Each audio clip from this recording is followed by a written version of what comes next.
அவர்கள் மாணவியின் கல்வி வழிகாட்டல் என்கின்ற தலைப்பின் கீழ் உரையாற்ற இருக்கிறார்கள். இந்நிகழ்ச்சியின் துவக்கமாக திராக்குவதை இன்ஷா அல்லாஹ் ஆரம்பிக்கப்படும்.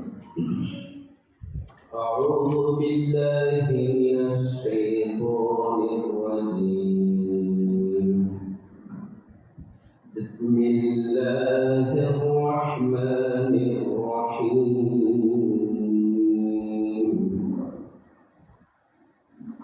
والضحى والليل إذا سجى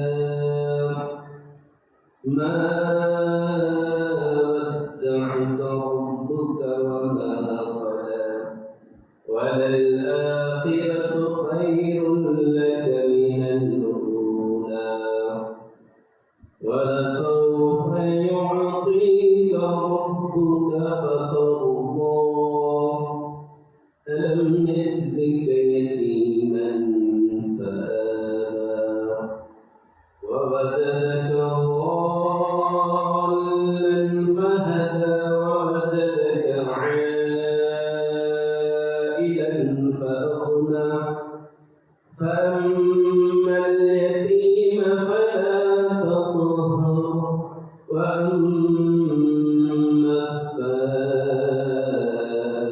السائل فلا تنهر وأما بنعمة ربك فحدث.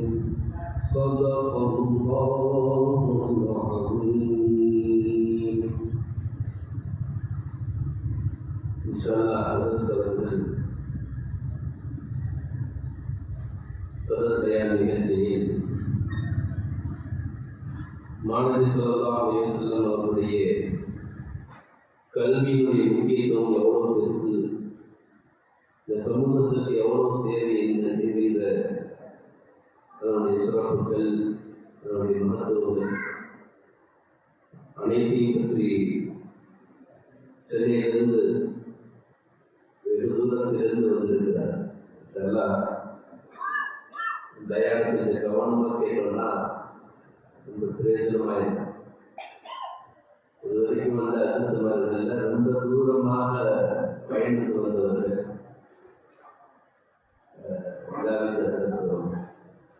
அசத்துடைய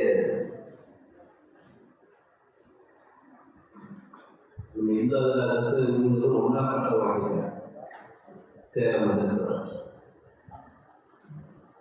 இந்த கல்வியினுடைய நட்பு எல்லாருக்கே ஒன்று சேர்த்துக்கலாம். அது தெரிய காட்டுவீங்களா சொல்லுறீங்களா? எதிர்த்தவர்களை தயானம் செய்ய அழைக்கிறேன். உங்கள் சார்பாக எதிர்ப்போம்.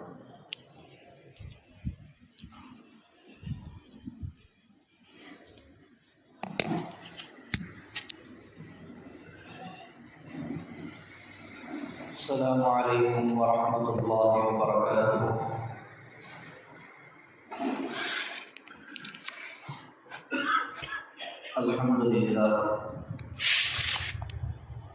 الحمد لله رب العالمين،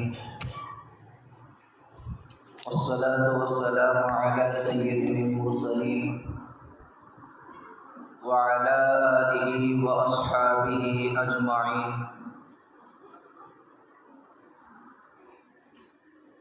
أعوذ بالله من الشيطان الرجيم. بفضل بسم الله الرحمن الرحيم. فقد قال الله تعالى في القرآن العظيم والفرقان المجيد: وعلم آدم الأسماء كلها ثم عرضهم على الملائكة فقال أنبئوني بأسماء هؤلاء إن كنتم صادقين. قال نبينا صلى الله عليه وسلم: إنما بعثت معلم، أو كما قال عليه الصلاة والسلام. எல்லா புகழும் புகழ்ச்சியும் அல்லாஹ் ஒருவனுக்கே உண்டாகட்டுமாக. அல்லாஹ்வின் அன்பும் அருளும் கருணையும் கிருபையும் எம்பெருமானார் முஹம்மது முஸ்தபா ஸல்லல்லாஹு அலைஹி வஸல்லம் அவர்கள் மீது,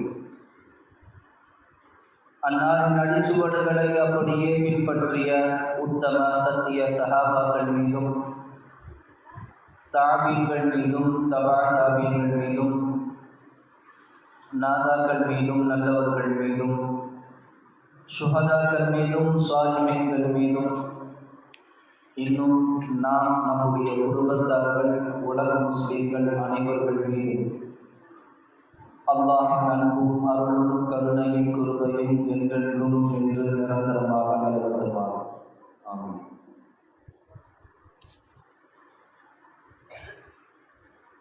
கண்ணியத்திற்குரிய ஹஸரத் கனி ஹஸரத் அவர்களுக்கும், மேலும் நான் ஓதிய காலத்தில் சமகாலத்தில் என்னோடு ஓதிய இம்தாதுல்லா நூரானி ஹஸரத் அவர்களுக்கும், மேலும் இந்த பள்ளியின் நிர்வாக பெருமக்கள், ஜமாத்தார்கள், மஹல்லா மக்கள் அனைவர்களுக்கும் எனது சலாமை கூறியவனாக இந்த உரையை ஆரம்பிக்கின்றேன். அஸ்ஸலாமு அலைக்கும் வரஹ்மத்துல்லாஹி வபரகாத்துஹு. நபி அவர்களுடைய பார்வையில் கல்வி ஸல்லல்லாஹு அலைஹி வஸல்லம் ஏற்படுத்திய புரட்சிகளில் கல்வி என்பது மிக மேலோங்கப்பட்டது. கல்வி என்பதற்கு எந்த ஒரு வரையறையும் மார்க்கத்தில் அளவுகோல் என்பது கொடுக்கப்படவில்லை. இவர்கள்தான் கல்வி கற்க வேண்டும், இவ்வளவுதான் கல்வி கற்க வேண்டும், இந்த வயது வரைதான் கல்வி கற்க வேண்டும் என்பது இந்த மார்க்கத்தில் நிபந்தனைக்கப்பட்ட பொருள் அல்ல. எந்த வயதிலும் கல்வி கற்றுக்கொள்ளலாம், எவ்வளவு வேண்டுமானாலும் படிக்கலாம். படிப்பதற்கு முழு சுதந்திரம் தரக்கூடிய மார்க்கம் இந்த இஸ்லாமிய மார்க்கம். அதை இந்த உலகத்திற்கு, மக்களுக்கு அந்த கல்வியை எந்த வகையில் கொண்டு போய் சேர்க்க வேண்டும், அந்த கல்வியை அவர்கள் எப்படி எடுத்துக்கொள்ள வேண்டும், எப்படி பெற்றுக்கொள்ள வேண்டும், அந்த கல்வியை கொண்டு என்ன பயன் அடைய வேண்டும், அந்த கல்வி யாருக்கெல்லாம் பயனளிக்கிறது, கல்வி கற்றவர்களை கொண்டு யாரெல்லாம் பயன் பெறுகிறார்கள் போன்ற எல்லா கோணங்களிலும் அலசி ஆராய்ந்து பார்க்கும் பொழுது ஒட்டுமொத்தமாக அதனுடைய முழு வடிவம், முழு உருவமாக கண்மணி நாயகம் ஸல்லல்லாஹு அலைஹி வஸல்லம் அவர்கள் தான் காட்சி அளிப்பார்கள். ஏராளமான விஷயங்கள் கல்வியை பற்றி கொட்டி தீர்த்திருக்கின்றார்கள் தங்களுடைய ஹதீஸ்களில். ஏராளமான கல்வியினுடைய ஞானங்களை அவர்கள் உருவாக்கிய தோழர்களில் கல்வியாளர்களுடைய பட்டியலை மிக நீண்ட நெடிய பட்டியலாக ஹதீஸ்களில் பார்க்க முடிகிறது. சிறு வயதில் முதல் அந்த கல்வியினுடைய ஆர்வங்களை எல்லாம் ஸல்லல்லாஹு அலைஹி வஸல்லம் அவர்கள் தங்களுடைய தோழர்களுக்கும் சிறு பிள்ளைகளுக்கு மத்தியில் எப்படியெல்லாம் அந்த கல்வியினுடைய தேக்கத்தை, கல்வியினுடைய ஆர்வத்தை ஏற்படுத்தினார்கள். ஏராளமான சஹாபாக்கள் எல்லாம் அதற்கு சான்று. பெருமானார் ஸல்லல்லாஹு அலைஹி வஸல்லம் கல்வி உடையவர்களை தேர்ந்தெடுப்பார்கள். அது நபி அவர்களிடத்தில் இருந்த ஒரு பெரும் ஞானம், அவர்களுக்கு மட்டுமே உரித்தான ஞானம். ஸல்லல்லாஹு அலைஹி வஸல்லம் அவர்கள் கல்வி அதை ஆர்வப்படுத்தக்கூடிய, ஊக்குவிக்கக்கூடிய எந்த செய்திகளாகட்டும் நீங்கள் எடுத்து பாருங்கள். இந்த வயது வரைக்கும் தான் நீங்கள் கல்வி கற்றுக்கணும் அப்படின்னு சொல்லியிருக்காங்களா? இல்லை.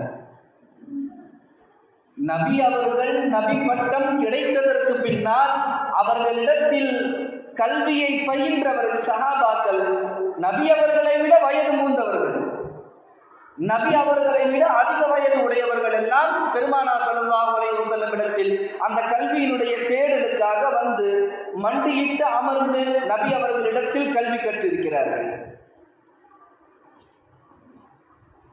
நம்ம முதல்ல ஒரு விஷயத்தை புரிஞ்சுக்கணும். இங்கே கல்வின்றது 2 கோணத்தில் பார்க்கப்பட வேண்டும். ஒன்று உலக கல்வி, இரண்டாவது மார்க்க கல்வி. உலக கல்வி உலகம் சார்ந்த எந்த படிப்புகளை வேண்டுமானாலும் படிக்கலாம். எவ்வளவு பெரிய படிப்புகளை எல்லாம் படிக்க வைப்பதற்கு உண்டான சக்தி நம்மிடத்தில் இருக்கின்றதோ அந்த அனைத்து படிப்புகளையும் நம்மளுடைய பிள்ளைகளுக்கு கொடுக்கலாம். BCom, BA, MA, MCom, MPhil, BTech, MTech, MBBS, BABL, எது எல்லாம் அவர்களுக்கு படிப்பதற்கு உண்டான தகுதி அவர்களிடத்தில் இருக்கின்றதோ, படிக்க வைப்பதற்கு உண்டான பொருளாதாரம் இருக்கின்றதோ அவைகளை எல்லாம் படிக்க வைக்கலாம். இது எல்லாம் உலகம் சார்ந்த படிப்பு. மார்க்கம் சார்ந்த படிப்பு, மார்க்க கல்வி, ஹாஃபில், ஆலிம், முஃப்தி, காரி, இது போன்று சம்பந்தப்பட்டதெல்லாம் மார்க்கத்தினுடைய கல்வி. பொதுவாகவே பசங்க கிட்ட பெற்றவங்க சொல்லக்கூடிய வார்த்தை என்னன்னா, இப்போ உனக்கு படிக்க கஷ்டமாக தான் இருக்கும், இப்போ நீ கஷ்டப்பட்டு படிச்சனா பின்னாடி நல்லா இருப்ப, இப்போ நீ கஷ்டப்பட்டு படிச்சனா உன்னுடைய ஃப்யூச்சர் நல்லா இருக்கும், அதனால் இப்போ படிக்கும் போது நல்லா கஷ்டப்பட்டு படிச்சுது. நாம் கூறுவது அவர்களுடைய எதிர்காலத்திற்கான வாழ்க்கை நல்லா இருக்கும்னு நம்ம சொல்றோம். பின்னாடி நீ நல்லா இருக்க. ஆனால் அந்த வார்த்தை இந்த உலகத்தோடு நிறைவு பெற்றுவிடும். நிரந்தரமான வாழ்க்கைக்காக பிள்ளைகளுக்கு நீங்கள் கொடுக்கக்கூடிய கல்வி எது? பின்னாடி நீ நல்லா இருப்ப, அது சொர்க்கத்தில் வாப்பா, நீ சொர்க்கத்தில் ரொம்ப நல்லா இருப்ப என்பதுதான் உண்மையான வார்த்தைக்கு சொந்தம். இந்த உலக கல்வி அவர்களுக்கு கொடுக்க வேண்டாம் என்று மார்க்கம் சொல்லவில்லை. அதே சமயத்தில் மார்க்க கல்வியையும் நீங்கள் கொடுக்காமல் இருப்பது என்பதுதான் மிகவும் கவலைக்குரிய விஷயம். எத்தனையோ நபர்கள், பெற்றோர்கள் தங்களுடைய பிள்ளைகளை இந்த உலகம் சார்ந்த கல்விக்காக வேண்டி நேரத்தை ஒதுக்குகிறார்கள், அதற்கென்று தனி பொருளாதாரத்தை ஒதுக்குகிறார்கள். எல்லா வசதி வாய்ப்புகளில் இருந்தும் 1% இந்த உலக கல்விக்காக வேண்டி ஒதுக்கக்கூடிய பெற்றோர்கள் தன்னுடைய பிள்ளைக்கு மார்க்க கல்வி எந்த அளவுக்கு அவங்கிட்ட இருக்கு அப்படின்றதுல கவனம் மிகவும் குறைவாகவே இருக்கிறது. தற்கால சூழல்களில் பார்க்கும் பொழுது பிள்ளைகள் உலக கல்வியின் பக்கம் அவர்கள் திணிக்கப்படுகிறார்கள். அதுதான் உண்மை. உலக கல்வியின் பக்கம் திணிக்கப்படுகிறார்கள். ஸ்கூல்ல 7:30 ஸ்கூலுக்கு போயிடுறாங்க. 3:30 மணிக்கு ஸ்கூல் விடுறாங்கன்னு வைங்க. ஏதாவது ஒரு சப்ஜெக்டில் ஃபெயில் ஆகிட்டானா அவனுக்கும் தனி ஒரு ஸ்பெஷல் கிளாஸ். 3:30 மணிக்கு முடிய வேண்டிய ஸ்கூலு 4:15 வரைக்கும். அதை முடிச்சுட்டு வந்த உடனே மேக்ஸில் வீக்காக இருப்பான், மேக்ஸுக்கு தனி டியூஷன். சயின்ஸில் வீக்காக இருப்பார், சயின்ஸுக்கு தனி டியூஷன். இங்கிலீஷ் ரீடிங் வராது, அதுக்கு ஒரு தனி கோச்சிங். இதெல்லாம் இதற்கு இடைப்பட்ட நேரத்தில் ஷட்டில் கோச் ஒன்று தனியாக போவாங்க, கிரிக்கெட் கோச் ஒன்று தனியாக போவாங்க. இப்படி இது எல்லாவற்றிற்கும் அவர்களுக்கு ஒரு ஷெடியூலோடு அவர்களை நாம் பயணிக்க வைத்துக் கொண்டிருக்கின்றோம். இதற்கு இடையில் மார்க்க கல்வியை கொடுப்பதற்கு மறக்கின்றோம். இருப்பதிலேயே மிகவும் கவலைப்படக்கூடிய விஷயம் அதுதான். உலக கல்வி நீங்கள் கொடுப்பதில் எந்த தவறும் இல்லை, ஆனால் மார்க்க கல்வியை அந்த இடத்தில் மறப்பதுதான் தவறு. உலக கல்வியை பிள்ளைகளுக்கு கொடுக்கின்றோம் என்ற வார்த்தையில், என்ற கோணத்தில் மார்க்க கல்வியை அவர்களுக்கு கொடுப்பதற்கு மறக்கின்றோம். இதனுடைய விளைவு என்ன தெரியுமா? உலக கல்வி அவர்களிடத்தில் பெரும் அந்தஸ்து, உயர்வு இவை எல்லாவற்றையும் கொடுத்தாலும் ஒழுக்கத்தை உலக கல்வியால் கொடுக்க முடியாது. ஒழுக்கத்தை உலக கல்வி போதிக்காது, பணிவை உலக கல்வி போதிக்காது. தன்னை விட பெரியவர்கள், பெற்றோர்கள், தன்னுடைய உறவுகளில் தன்னை விட பெரியவர்கள், தன்னை வளர்த்தவர்கள், இவர்களை எல்லாம் எப்படி மதிப்பது, எப்படி கண்ணியப்படுத்துவது, அவர்களுக்கு மத்தியில் எப்படி நடந்து கொள்வது போன்ற இவைகளெல்லாம் உலக கல்வியால் கொடுத்துவிட முடியாது.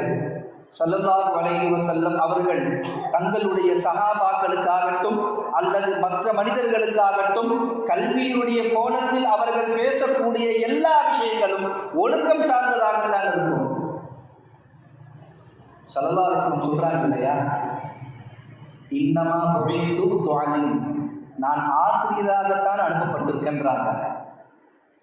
ஸல்லல்லாஹு அலைஹி வஸல்லம் நான் ஆசிரியராக அனுப்பப்பட்டிருக்கின்றேன் என்று கூறுகிறார்கள். அப்போ ஆசிரியராக அனுப்பப்பட்டவங்க நீங்கள் என்றைக்குன்னா பார்த்துருக்கீங்களா? ஸல்லல்லாஹு அலைஹி வஸல்லம் உட்கார வச்சு அலிஃப் பா தான் சொல்லி கொடுத்துருக்காங்களா? இல்லை வேறு ஏதாவது சொல்லி கொடுத்துருக்காங்களா? ஸல்லல்லாஹு அலைஹி வஸல்லம் அவர்கள் சொல்லி கொடுத்தது முழுக்க முழுக்க ஒழுக்கம் சார்ந்தவைகள் தான். நீங்கள் பயணிக்கக்கூடிய இந்த வாழ்க்கை உங்களுக்கு எப்படி ஒரு ஒழுக்கத்தை போதிக்கின்றது? நீங்கள் ஒரு ஒழுக்கமானவர்களாக இருந்தால் கண்ணியப்படுத்தப்படக்கூடிய நிலைகளை பற்றி எல்லாம் ஸல்லல்லாஹு அலைஹி வஸல்லம் பரிபூர்ணமாக சொல்லிக் கொடுத்து விட்டார்கள். உலகம் துவங்கிய காலம் அல்லாஹ் தஆலா மனித குலத்தை படைக்கிறான். ஆதம் அலைஹிஸ்ஸலாமை அல்லாஹ் படைக்கிறான். நமக்கெல்லாம் தெரியுமா? முதல் ஆசிரியர் யார் தெரியுமா? முதல் ஆசிரியர், முதல் மாணவர் அல்லாஹ். முதல் ஆசிரியர், முதல் மாணவர் ஆதம் அலைஹிஸ்ஸலாம். முதல் ஆசிரியர் அல்லாஹ் தான். தன்னுடைய படைப்பு ஆதம் அலைஹிஸ்ஸலாமுக்கு அல்லாஹ் தஆலா எல்லாவற்றையும் கற்றுக் கொடுக்கின்றார். வானம், பூமி, மலை, செடி, கொடி, பறவைகள், காற்று, ஆகாயம் எல்லாவற்றினுடைய பெயர்களையும் இந்த துவக்கத்தில் நாம் ஆரம்பத்தில் ஓதிய வசனத்தை போன்று வஅல்லம ஆதமல் அஸ்மாஅ குல்லஹா சும்ம அரதஹும் அலல் மலாயிகா, அல்லாஹ் தஆலா ஆதம் அலைஹிஸ்ஸலாமுக்கு எல்லாவற்றினுடைய பெயர்களையும் அல்லாஹ் கற்றுக் கொடுத்ததாக கூறுகிறான். இந்த வசனத்தினுடைய தொடர்ச்சி அல்லாஹ் மலக்குகளை கூப்பிட்டு கேட்கிறான். மனிதர்களை விட மலக்குகள் உயர்ந்த படைப்பு தானே? மனிதர்களை விட மலக்குகள் உயர்ந்த படைப்பு தானே? அல்லாஹ் தஆலா மலக்குகளை கூப்பிட்டு கேட்குறான், அதனுடைய பேர் என்ன, இதனுடைய பேர் என்ன, அது என்ன, இது என்னன்னு கேட்குறான். மலக்குகள் சொல்லிட்டாங்க, சுபஹானக லா இல்ம லனா இல்லா மா அல்லம்தனா இன்னக அன்தல் அலீமுல் ஹக்கீம். ரப்பே, நீ பரிசுத்தவான், நீ பரிசுத்தமானவன், நீ எதை எங்களுக்கு கற்றுக் கொடுத்தாயோ அதை தவிர வேறு எதுவும் எங்களுக்கு தெரியாதுன்ட்டாங்க. அல்லாஹ் ஆதம் அலைஹிஸ்ஸலாமை கூப்பிட்டு கேட்குறான், இது என்ன அது என்னன்னு கேட்குறான். ஆதம் அலைஹிஸ்ஸலாம் எல்லா பெயர்களையும் வரிசையாக சொல்றாங்க. முதல் ஆசிரியர், முதல் மாணவர் அல்லாஹ் முதல் ஆசிரியராக இருந்து, ஆதம் அலைஹிஸ்ஸலாம் முதல் மாணவராக இருந்து இந்த உலகத்திற்கு அந்த கல்வியினுடைய துவங்க ஆரம்பிக்கின்றது. ஆனால் பெருமானார் ஸல்லல்லாஹு அலைஹி வஸல்லம் அவர்களுடைய நிலை அப்படி அல்ல. அல்லாஹ் தஆலா பிறப்பில் இருந்தே நாயகத்திற்கு கல்வி ஞானத்தை கொடுத்து விட்டார். எதுவும் எழுத படிக்க தெரியாத ஒரு உம்மி நபி ஸல்லல்லாஹு அலைஹி வஸல்லமுக்கு எழுத படிக்க தெரியாது. அதுக்கான காரணம் என்ன நமக்கு தெரியுமா? குர்ஆனை அல்லாஹ் நபி அவர்களுக்கு கொடுக்க போகிறார். குர்ஆனை கொடுக்க போகிறார். எழுத படிக்க தெரிந்த ஒரு நபராக இருந்தால் மனிதர்கள் மிகவும் சுலபமாக இவர் கவிதை எழுதுவதில் சிறந்தவர், அழகான முறையில் எழுதுவார், படிப்பார், இந்த குர்ஆனை அவரால் எழுதியிருக்க முடியும் அப்படின்னு மக்கள் எல்லாம் பேச ஆரம்பிச்சிருவாங்க. அதனால் அல்லாஹ் தேர்ந்தெடுத்தான் நாயகத்தை. உம்மி நபி என்று நாம் கூறுகின்றோமே, எழுத படிக்க எதுவும் தெரியாதவர் எப்படி இந்த குர்ஆனினுடைய இலக்கியங்களோடு அவர் கூறுகின்றார் என்ற அந்த வியர்ப்பை தான் அனைவர்களையும் இஸ்லாத்தின் பக்கம் ஈர்க்க வைத்தது. நாயகத்துக்கு எதுவும் தெரியாது, எழுத படிக்க எதுவும் தெரியாது. ஆனால் அவர் கூறக்கூடிய இந்த அரபு வார்த்தைகள் இவைகளெல்லாம் இலக்கியத்தின் பிரகாரம் மிகவும் துல்லியமாக இருக்கின்றது. அது எப்படி என்று அதை யோசித்து இது உண்மையான மார்க்கம் என்று பின்பற்றியவர்கள் தான் அதிகம். இந்த இடத்தில் தான் நாயகம் செய்து விட்டார்கள். இந்த இடத்தில் தான் அல்லாஹ் தஆலா அவர்களுடைய கல்வி ஞானத்தை இந்த உலகத்திற்கு மிகவும் பரவலாக அல்லாஹ் காமித்து கொடுத்திருக்கின்றார். பெருமானார் ஸல்லல்லாஹு அலைஹி வஸல்லம் அவர்களுக்கு அல்லாஹ் கற்றுக்கக்கூடிய அந்த கல்வி ஞானம் என்பது மிகவும் உயர்ந்தது. அவர்களுக்கு கொடுத்திருக்கக்கூடிய ஞானம் மிகவும் உயர்ந்தது. அதனால் அவர்கள் தேர்ந்தெடுத்து உருவாக்கப்பட்ட சஹாபாக்களும் கல்வியினுடைய பார்வையில் மிகவும் தேர்ச்சி பெற்றவர்களாக இருந்தார்கள். எல்லா வகையிலும் சஹாபாக்களை எடுத்துக்கொண்டார். எல்லா ரீதியிலும் மிகவும் திறமை வாய்ந்தவர்கள் அதிகம். அதிலே தனித்துவம் படைப்பது என்பது இந்த கல்வி ஆற்றலில் தான். நம்மளுடைய இந்த கால சூழலில் எப்பேற்பட்ட ஒரு ஜெனரேஷனுடைய காலத்தில் நம்ம இருக்கோம்னா, பெற்றோர்களுக்கு உண்டான ஒரு பெரும் பயமே என்ன தெரியுமா?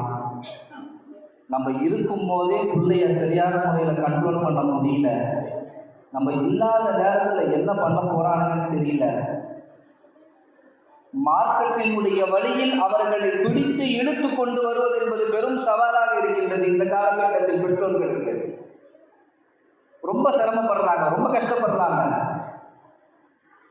எத்தனையோ பெற்றோர்களை பார்க்கின்றோம். எங்களிடத்தில் வந்து கூறியதெல்லாம் உண்டு. எப்போ தெரியுமா? அந்த பையன் காலேஜெல்லாம் போயிடுவார். காலேஜெல்லாம் போய் காலேஜ் படிச்சுட்டு இருக்க காலத்தில் இருப்பார். அந்த நேரத்தில் பெற்றோர்கள் சொல்லுவாங்க, ஹஸ்ரத் சின்ன வயசுலேயே அவனை மதரசாவுக்கு அனுப்பி ஓத வைக்காமல் பண்ணிட்டோம். சின்ன வயசுலேயே மதரசாவுக்கு அனுப்பி ஓத வைக்காமல் நாங்கள் விட்டத்தினுடைய விளைவு என்ன தெரியுமா?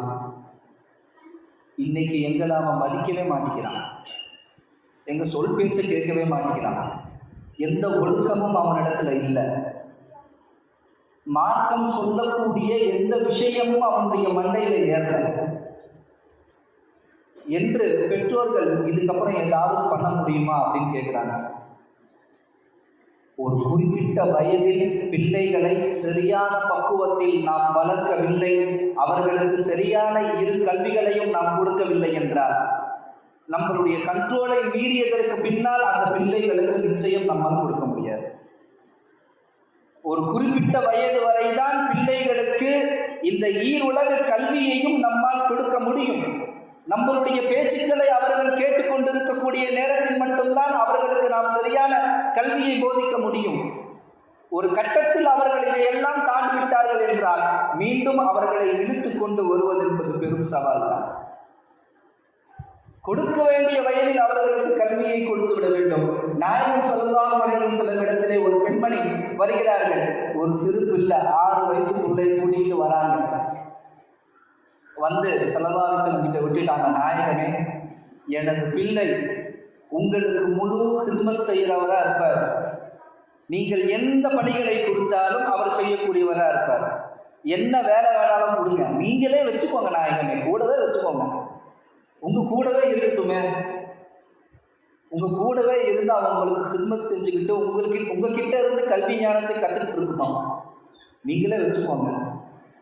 ஸல்லல்லாஹு அலைஹி வஸல்லம் அவர்கள் அந்த சிறுவனை தன்னோடு வைத்து கொண்டார்கள். எல்லா ஹித்மத்துகளும் அந்த சிறுவர் செய்வார். நபி அவர்களுக்கு ஹித்மத் செய்யக்கூடிய பெரும் பாக்கியம் பெற்றவர். எல்லா நிலைகளிலும் ஸல்லல்லாஹு அலைஹி வஸல்லம் அவங்களோடவே பயணித்தார். ஒரு 9 வயதில், சரியாக 9 வயதில் ஸல்லல்லாஹு அலைஹி வஸல்லம் அவர்களை, நீ இதுக்கப்புறம் உன்னுடைய கல்வி தரத்திலே நீ கவனம் செலுத்த வேண்டும், கல்வியின் விஷயத்தில் நீ கவனம் செலுத்து, இதுக்கப்புறம் உன்னால் எப்படி கல்விகள் கற்றுக்கொள்ள முடியுமோ நீ கற்றுக்கோ, குர்ஆனை எவ்வளவு மரணம் செய்ய முடியுமோ மரணம் செஞ்சுக்கோ. மரணம் செய்ய ஆரம்பித்தவர் ஒரே வருஷத்தில் முடிச்சிட்டார். குர்ஆனை மரணம் செய்ய ஆரம்பித்தவர் 1 வருடத்தில் குர்ஆனை முடிச்சிட்டார்.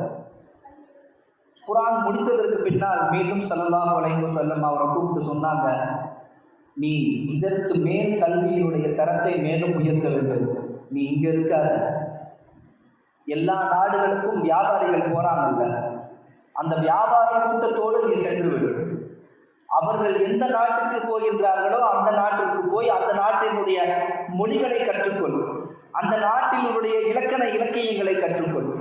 ஸல்லல்லாஹு அலைஹி வஸல்லம் அனுப்பிட்டாங்க. மக்கா அல்லது மதினாவிலிருந்து ஏதாவது வியாபாரம் போட்டு கிளம்புதுன்னு வைங்க, அவங்களோட போயிடுவார். யமன் நாட்டுக்கு போவார், அந்த நாட்டில் போய் அந்த நாட்டு மொழியை கற்றுக்குவார். சுரியா நாட்டுக்கு போவார், அந்த நாட்டுக்கு போய் அந்த நாட்டினுடைய மொழியை கற்றுக்குவார். இப்படி ஒவ்வொரு நாடுகளாக சென்று கிட்டத்தட்ட 18 மொழிகளை கற்றுக்கொண்டு முதலாக குர்ஆனுக்கு டிரான்ஸ்லேட், குர்ஆனினுடைய விளக்கத்தை 18 மொழிகளிலும் மொழிபெயர்ப்பு சென்றவர்கள் யார் தெரியுமா? அந்த சிறுவன் தான் அப்துல்லா இப்னு அம்ர் ரலியல்லாஹு.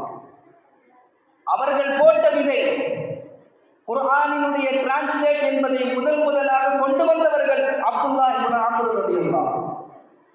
முதலாக குர்ஆனினுடைய விளக்கம் அந்தந்த நாட்டு மொழிகளில் குர்ஆன் டிரான்ஸ்லேட் செய்யப்படுகிறது. தன்னுடைய கரத்தால் எழுதினார்கள். அரபு மொழியில் உள்ள குர்ஆனை மற்ற எல்லா மொழியினர்களும் படிக்க வேண்டும் என்பதனுடைய நோக்கத்தில் ஸல்லல்லாஹு அலைஹி வஸல்லம் அவர்களை கண்டறிந்து எடுத்தார்கள் அல்லவா அந்த சிறுவனை அப்துல்லா இப்னு அம்ர். அவர்களுடைய தாயார் பெருமானாரிடத்தில் கொண்டு வந்து விடும் பொழுது வயது 6. அவர்கள் அனைத்து மொழிகளையும் கற்றுக்கொண்டு குர்ஆனை டிரான்ஸ்லேட் செய்ய துவங்கியது அவர்களுடைய வயது எவ்வளவு தெரியுமா? 18 வயது. 18 வயதுல 18 மொழிகளை கற்றுக்கொண்டு 18 மொழிகளிலும் குர்ஆனை முதலாக டிரான்ஸ்லேட் செய்கிறார்கள். அந்தந்த நாடுகளில் அந்தந்த பிரதிகள் இன்னமும் இருக்கின்றது. அவர்களுடைய கையால் டிரான்ஸ்லேட் செய்யப்பட்டது, மொழிபெயர்ப்பு செய்யப்பட்டது. நாயகம் ஸல்லல்லாஹு அலைஹி வஸல்லம் கல்வியாளர்களை கண்டறிந்தார்கள். அவர்களுடைய திறமைகளை வெளியே கொண்டு வந்தார்கள். மார்க்க கல்வி என்ற ஒன்றையும் உங்களது பிள்ளைகளுக்கு நீங்கள் போதிக்கும் பொழுதுதான் அவர்கள் ஒழுக்கம் நிறைந்த பட்டதாரிகளாக ஆவார்கள். வெறும் பட்டதாரிகளாக இருந்து அவர்களிடத்தில் ஒழுக்கம் இல்லை என்றால் அந்த கல்விக்கு மரியாதை இல்லை. எத்தனையோ படித்தவர்களை பார்த்துருப்போம். படித்தவங்க நல்லா இன்ஷியேட் பண்ணி நல்லா டீசெண்டாக இருப்பாங்க. ரோட்டு ஓரத்தில் நின்று யூரின் போயிட்டு இருப்பாங்க. ட்ரெயினில் உட்காடுறோம் பாருங்க, அவர் உட்காந்துருப்பார் எதிர் சீட்டில் செருப்போடு அந்த காலத்துக்கு மேலே இருப்பார். படித்தவங்க, படித்த பட்டதாரிகளிடத்தில் இது போன்ற ஒழுக்கங்கள் இல்லை என்றால் நம்ம கிட்ட இருந்து வரக்கூடிய முதல் கேள்வி என்ன தெரியுமா? படித்தவன் தானே நீ, நான் இப்படி நடந்துக்கிறார். படித்தவன் தானே நீ இப்படி நடந்துக்கிறார். ஒரு உதாரணம் சொல்கிறேன். ஒரு தெருவில் ஒரு படித்தவர் ஒருத்தர் வண்டி ஓட்டிட்டு போகிறாருன்னு வைங்க. அதே தெருவில் ஒரு பாமர மக்கள் ஒருத்தர், ஒன்றும் தெரியாதவர், எந்த படிப்பறிவும் இல்லாதவர் நடந்து போகிறாரு. போய் வண்டி அவர் மேலே ஏற்றிட்டார், இடிச்சிட்டார். அப்போ அவர் அப்படியே திருப்பி பார்த்து ஃபஸ்ட்டு என்ன கேட்பார் தெரியுமா? பார்க்க படித்தவ மாதிரி இருக்கார், கொஞ்சம் கூட இது இல்லாமல் இப்படி நடந்துக்கிறார் கேட்பார் இல்லைங்களா? அப்போ அந்த ஒழுக்கம் என்பது இந்த உலக கல்வியில் இருந்து நிச்சயம் பெற்றுக்கொள்ள முடியாது. நன்றாக படிக்கக்கூடிய எத்தனையோ பிள்ளைகள், உலகம் சார்ந்த கல்வியிலே பெரும் தேர்ச்சி பெற்ற பிள்ளைகள், எத்தனையோ பிள்ளைகள், இளைஞர்கள், வாலிபர்கள், இளம் பிள்ளைகள் தவறான பாதையில் சென்று கொண்டிருக்கிறார்கள். ஹராமான வழியில் சென்று கொண்டிருக்கிறார்கள். எந்தெந்த பழக்கங்களை எல்லாம் இஸ்லாம் ஹராமாக்குகின்றதோ அவைகளை எல்லாம் சர்வசாதாரணமாக செய்யக்கூடிய நிலைக்கு தள்ளப்பட்டு விட்டார்கள். உலக கல்வியாளர்கள் தான், உலக படிப்பை படித்தவர்கள் தான், ஏன் தடம் புரள வேண்டும்? சமீபத்தில் ஒரு செய்தித்தாளில் நியூஸ் பேப்பரில் படித்த ஒரு செய்தி, அதை படிச்சுட்டு ரொம்பவே மனசு கஷ்டமாயிடுச்சு.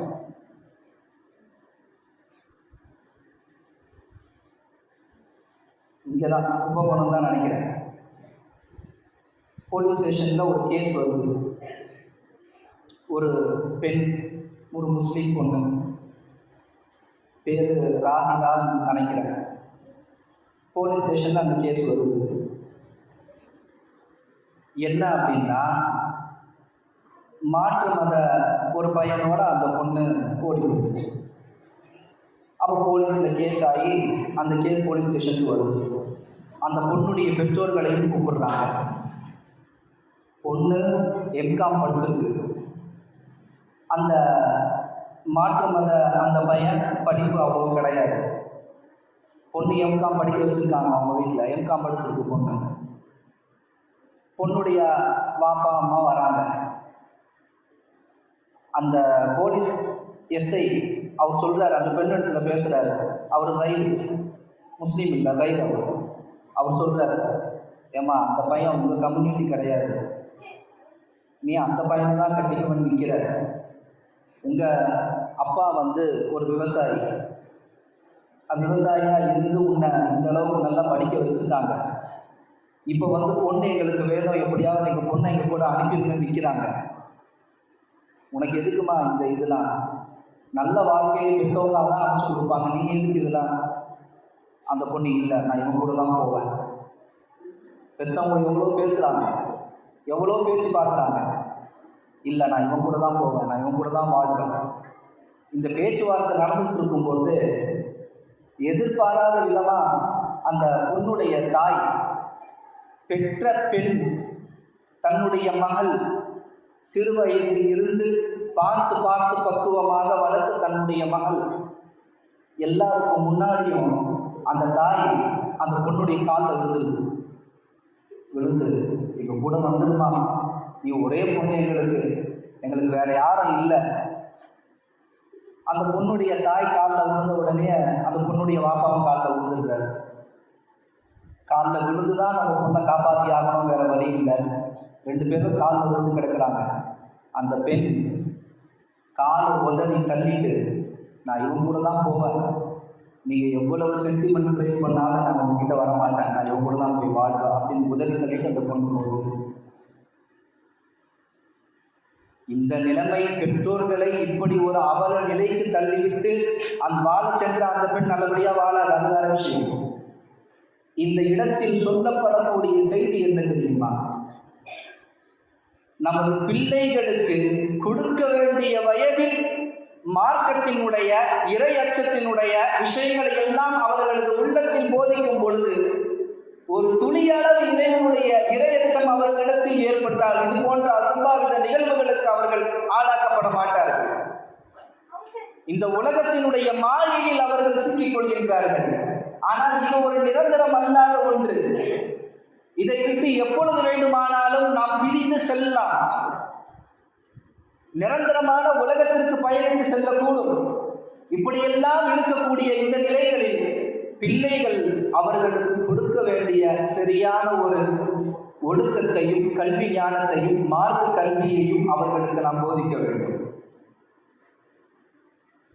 ஸல்லல்லாஹு அலைஹி வஸல்லம் மக்காவில் இருந்து மதீனாவுக்கு ஹிஜ்ரத் செஞ்சு வராங்க.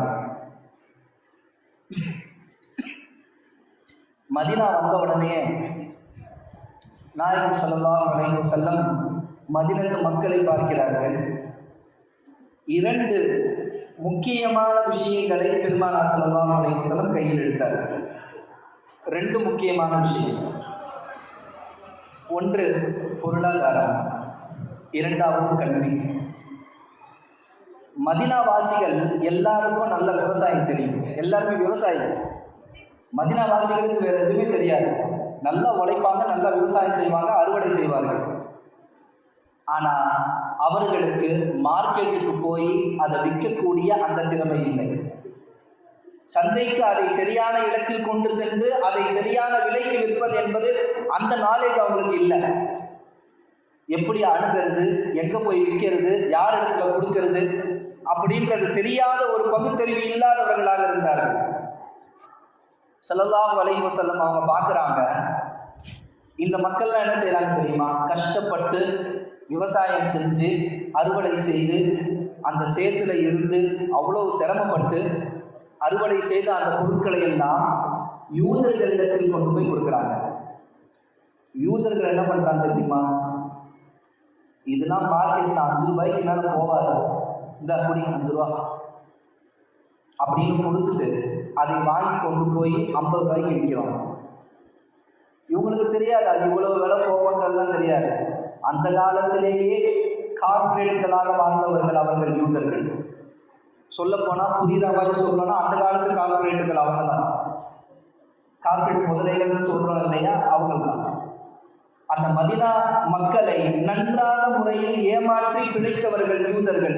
இதை ஸல்லல்லாஹு அலைஹி வஸல்லம் அவர்கள் பார்த்து, இந்த மக்களை இப்படியே விட்டோம் அப்படின்னா பொருளாதாரத்தில் மிகவும் வீழ்ச்சி அடைஞ்சிருவாங்க அப்படின்னு ஸல்லல்லாஹு அலைஹி வஸல்லம் அவர்கள் ஒரு சகோதரத்துவத்தை ஏற்படுத்துகிறாங்க. மக்காவில் இருந்து வந்த முஹாஜிர்களும் மதீனாவில் வசிக்கக்கூடிய அன்சாரிகளுக்கு மத்தியில் ஒரு தோழமையை ஏற்படுத்துகிறாங்க. மதீனாவாசிகளை பார்த்து ஸல்லல்லாஹு அலைஹி வஸல்லம் சொல்கிறாங்க, நீங்கள் செய்யக்கூடிய விவசாயம், அதில் இருந்து கிடைக்கக்கூடிய தானியம், உணவுப் பொருட்கள், காய்கறிகள், பழங்கள், இவைகளையெல்லாம் நீங்கள் மக்காவாசிகளுக்கு கொடுத்துருங்க. அவர்கள் சரியான முறையில் உங்களுக்கு அதையெல்லாம் விற்று சரிசமமான பங்கை உங்களுக்கு தருவார்கள். முதலாக இந்த நடைமுறையை பெருமானார் அவர்கள் கையில் எடுத்துட்டு வராங்க. அதுவரை தாங்கள் விளையக்கூடிய அந்த பொருட்களுக்கு இவ்வளவு விலை கிடைக்குமான்றது அவங்களுக்கு தெரியாது. இத்தனை ஆண்டு காலங்கள் இந்த யூதர்கள் நம்மளை ஏமாற்றி கொண்டிருந்தார்கள்ன்ற அந்த ஒரு இது கூட இல்லாமல் இருந்தாங்க. ஆனால் மக்காவில் இருந்து வந்த முஹாஜிர்கள் இருக்காங்களே, வியாபாரத்தில் பெரும் கெட்டிக்காரர்கள். எல்லாரும் வியாபாரத்தில் ரொம்ப கெட்டிக்காரவங்க. எந்த இடத்தில் எப்படி வியாபாரம் செய்யணும், எந்த சந்தையில் போய் எப்படி விற்கணும், எதை எப்படி விற்றால் அதனுடைய லாபம் சரியான முறையில் கிடைக்கும் என்பதை நன்கு தெரிந்திருந்தவர்கள்.